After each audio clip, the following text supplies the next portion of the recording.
మాతృదేవోభవ పితృదేవోభవ ఆచార్య దేవోభవ. ఓం నమో మాందేశ్వరాయ నమః. తంత్ర జ్యోతిష్యం అనేటువంటి ఈ వీడియోలో భాగంగా 2026 సంవత్సరం మే నెల ద్వాదశ రాశుల వాళ్ళకు మాస ఫలితాల్లో భాగంగా మనం మొదటగా మేషరాశి వారికి ఎలా ఉందో చూద్దాం. మేషరాశి వాళ్ళకు ఈ మాసం శనేశ్వరుడు, గురువు, రాహుకేతువులు దీర్ఘ సంచార గ్రహాలైనటువంటి ఈ 4 గ్రహాలు. శనేశ్వరుడు మీనరాశిలో ఏలినాటి శని కంటిన్యూ అవుతోంది. మిథున రాశిలో గురువు ఉన్నాడు. అదేవిధంగా కుంభరాశి, సింహరాశిలో రాహుకేతులు సంచరిస్తున్నారు. కాబట్టి ఈ దీర్ఘ సంచార గ్రహాల యొక్క ఫలితంతో పాటు రవిగ్రహము ఏప్రిల్ 14 నుండి మే 15వ తారీఖు మీకు రవి మేషం నుంచి వృషభంలోకి వస్తాడు. అప్పటి వరకు మేషంలో ఉంటాడు. తర్వాత బుధుడు ఏప్రిల్ 30వ తారీఖు మీకు మేషం నుంచి వృషభంలోకి వస్తాడు. కుజుడు మే 11వ తారీఖు వరకు మీనంలో ఉండి తర్వాత మేషరాశిలోకి వస్తాడు. అదేవిధంగా శుక్రుడు ఏప్రిల్ 19 వరకు మీకు వృషభంలో ఉండి తర్వాత మే 14వ తారీఖున మిథున రాశిలోకి వస్తాడు. ఇది గ్రహ సంచారం ఈ మాసం మేషరాశి వాళ్ళకు. ఇలా చూసుకుంటే రాహుకేతువుల మధ్యలో అన్ని గ్రహాలు ఉన్నాయి. చంద్రుడు వీరి మధ్య తిరుగుతుంటాడు, కానీ ఈ రాహుకేతుల మధ్యలోనే అన్ని గ్రహాలు తిరుగుతున్నాయి. ఇప్పుడు కేతువు ఇలా పైకి వస్తాడు, రాహువు ఇలా కిందికి వస్తాడు. ఇది కాలసర్ప యోగము అంటారు. అదే రాహు ఇక్కడుండి కేతు ఇక్కడుంటే రాహు ఇలా పైకి వస్తాడు. వాళ్ళు వ్యతిరేకంగా తిరుగుతారు కాబట్టి అది కాలసర్ప దోషము అంటారు. ఎప్పుడు అన్ని గ్రహాల పైకి కేతువు వచ్చాడంటే జ్ఞానకారకుడు, అది యోగంగా ఉంటుంది. ఎప్పుడైతే రాహువు అన్ని గ్రహాల పైకి ఇలా ప్రయత్నించాడంటే అది దోషంగా ఉంటుంది. ఎందుకు దోషం అంటే రాహుకు తలంది అన్ని గ్రహాలను మింగుతూ వస్తాడు, అన్ని గ్రహాలకు అవస్థ వస్తుంది. కాబట్టి కేతు వస్తున్నాడు కాబట్టి అన్ని రాసుల వాళ్ళకు ఒక విధంగా చెప్పాలంటే కాలసర్ప యోగం నడుస్తుంది. కానీ కేతు వచ్చే కాడికి జ్ఞానకారకుడు కాబట్టి ఆశలు రేకెత్తించడు, ఆశలు ఎదురుంటే హరింపజేస్తాడు. రాహు వచ్చే కాడికి ఆశలను పెంచుతాడు. ఎప్పుడు మనకు కష్టాలకు కారణము కోరికలే అంటారు కదా, ఆ కోరికలను పెంచుతాడు కదా. కాబట్టి రాహు కష్టాలు పెంచుతాడు.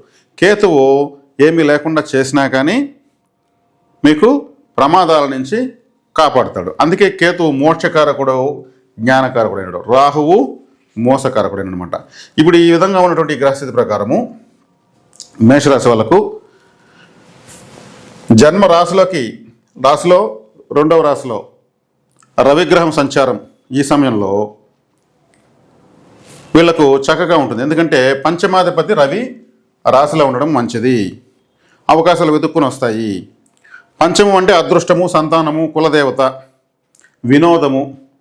అంటే పంచమ స్థానం అంటే వినోదం, అంటే సినిమా రంగం కూడా వినోదమే, ఎంటర్టైన్మెంట్ సంబంధించింది అంతా కూడా పంచమ స్థానమే. దానికి సంబంధించిన గ్రహం రాశిలోకి వచ్చి ఉచ్చస్థితి పొందడం వల్ల వీళ్లకు విందు వినోద కార్యకలాపాలు ఉంటాయి, పేరు ప్రతిష్టలు పెరుగుతాయి. రవి అంటే ఓపెన్ ప్లానెట్ కాబట్టి ఈ మాసం వీళ్లకు చక్కగా రవిగ్రహం యొక్క ఫలితాలను పూర్తిగా పొందుతారని చెప్పొచ్చు. అదేవిధంగా ఇక 2వ రాశిలోకి వచ్చినప్పుడు పంచమాధిపతి ద్వితీయంలోకి వస్తాడు. ఎప్పుడు వస్తాడు? మే 15వ తారీఖు వస్తాడు. అంటే మే 15 వరకు వీళ్ళకు రాశిలో ఉన్నటువంటి రవి 2వ ఇంట్లోకి వస్తున్నాడు. అప్పుడు కూడా మంచిదే. పంచమాధిపతి ద్వితీయం అంటే సంతానం ద్వారా సంతోషము, సంతానానికి మంచి కీర్తి. అంటే కుటుంబం అంటే భార్యాపిల్లలు, పంచమం అంటే సంతానము. ఇప్పుడు అంతా పరీక్షల మాసాలు కాబట్టి రిజల్ట్స్ వచ్చేటువంటి మాసంగా చెప్పొచ్చు. ఈ రాశిలో ఉన్నటువంటి విద్యార్థులకు మంచి మార్కులు రావడము, మంచి కాలేజీలకు వెళ్ళడము, ఇంట్లో కుటుంబ స్థానంలోకి వస్తారు కాబట్టి రాశికి 2వ ఇంటికి రవి కుటుంబానికి పేరు ప్రతిష్టలు, కుటుంబానికి ఆర్థిక ఆదాయం బాగుంటుంది. తరువాత ఇంకో గ్రహం బుధుడు ఏప్రిల్ 30వ తారీఖు మేషంలో ఉంటాడు. తర్వాత వచ్చేకడికి వృషభంలోకి వస్తాడు. అంటే ఈ రాశికి బుధుడు తృతీయ షష్టాధిపతి, 3వ ఇంటివాడు, 6వ ఇంటివాడు. 3 అంటే ఏమి? ప్రయత్నాలు, కమ్యూనికేషన్స్, జాలీగా తిరగడము, చిన్న చిన్న ప్రయాణాలు, 6 అంటే సర్వీస్ అంటే ఉద్యోగము, శత్రు రోగ రుణాలు. ఇవి జన్మంలో ఉండి 2వ ఇంటికి వస్తూ ఉంది. అంటే 2వ ఇల్లు అంటే ధనస్థానము, కుటుంబ స్థానము. సర్వీస్ అంటే ఏదన్నా ఉద్యోగ ప్రయత్నాలు వీళ్ళకు ఫలవంతం అవుతాయి, ధనస్థానంలోకి వస్తున్నాడు కాబట్టి. అదేవిధంగా బుధుడికి ఈ ఇల్లు మిత్రస్థానమే కాబట్టి ఇక్కడ వచ్చేకాడికి రవి యొక్క చార, బుధ యొక్క చారము చాలా బాగుంది. తర్వాత కుజుడు మే 11వ తారీఖు కుజుడు మేషరాశిలోకి ప్రవేశిస్తున్నాడు. రాశ్యాధిపతి రాశిలోకి వస్తున్నాడు, వ్యయ స్థానంలో శనితో కలిసి ఉన్నాడు. మే 11కు వస్తున్నాడు కాబట్టి వీళ్ళకు చక్కటి ధైర్యము, వేగము, ఆరోగ్యము, పట్టుదల అన్నీ వస్తాయి. ఎందుకంటే కుజుడు అంటేనే ఒక వేగము, కుజుడు అంటే ఒక పౌరుషము, కుజుడు అంటే ఒక కసి. రాశ్యాధిపతి రాశిలోకి వస్తున్నాడు అంటే ఒక విధంగా జన్మంలోకి వస్తే గ్రహం ఏదన్నా కాస్త న్యూట్రల్ అవుతుంది. కానీ వ్యయంలో శనేశ్వరుడితో కలిసి ఉండేదానికన్నా తన రాశిలోకి, తన సొంత ఇంట్లోకి, ఇప్పుడు మన ఇంట్లో మనం ఉంటే ఎంత బలం ఉంటుంది, తింటామో తినమో మన ఇంట్లో ఉన్నామనుకున్న భరోసా ఇంక ప్రపంచంలో ఎక్కడ ఉండదు. అటువంటి భరోసా వీళ్ళకు వస్తుంది. ఇక్కడ కుజుడు యొక్క స్థితి వల్ల వీళ్ళకు కార్యదక్షత పెరుగుతుంది. తర్వాత శనేశ్వరుడు యథావిధిగా మీనరాశిలో ఉన్నాడు. మీనరాశి నుండి ఎల్నాటి శనికి ప్రభావం చూపిస్తున్నాడు.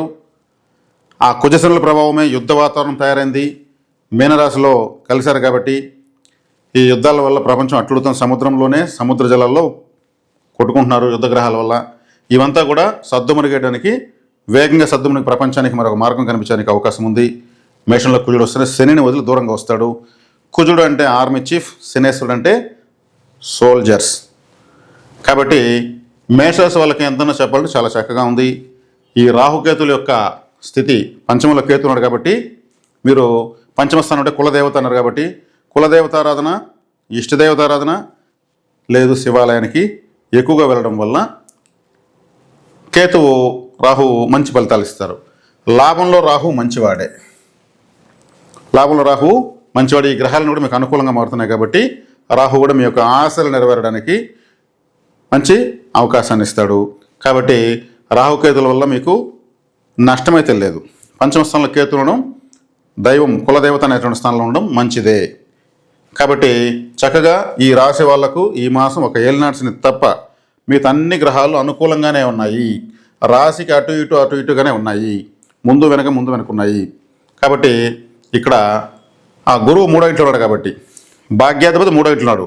ప్రయాణాల ద్వారా ఆదాయము, చదువు కోసం దూర ప్రాంతాలకు వెళ్ళడము, సంగీతము అంటే 3వ స్థానం అంటే చేతులు, సంగీతము, టైప్ రైటింగు, ఆడిటర్సు, ఇట రచయితలు, ఇంకా చేతి వృత్తుల వాళ్ళు, వీళ్ళందరికీ కూడా ఈ రాశిలో ఉన్నటువంటి ఆ వృత్తుల్లో ఉన్న వాళ్ళకి మంచిది. ప్రయత్నం అనేటువంటి స్థానంలో గురువు ఉండడం వల్ల మంచి ఆలోచనతో ప్రయత్నిస్తారు. కాబట్టి మేషరాశి వాళ్ళకు ఇది మాస ఫలితాలు. వ్యక్తిగత జాతకంలో వ్యతిరేక దశలు జరుగుతూ ఉంటే మనం చేయగలిగేది ఏం లేదు, వాటికి పరిహారాలు చేసుకోవాల్సి వస్తుంది. ఈ మాసం వీళ్ళు విశేషంగా చేసుకోవాల్సింది కులదేవత ఆరాధన, అదేవిధంగా శివారాధన. శనేశ్వరుడికి శివాలయానికి ఎక్కువ వెళ్ళడం వల్ల వీళ్ళకు చక్కగా శనేశ్వరుడు యొక్క ఏలినాటి తీవ్రతను కంట్రోల్ చేయొచ్చు. కాలభైరవ ఆరాధన కూడా చేసుకోవచ్చు. చక్కగా ఈ గ్రహస్థితి ప్రకారం వీళ్ళకు మేషరాశి వాళ్ళకు చాలా శుభంగా ఉందని చెప్పవచ్చు. శుభం.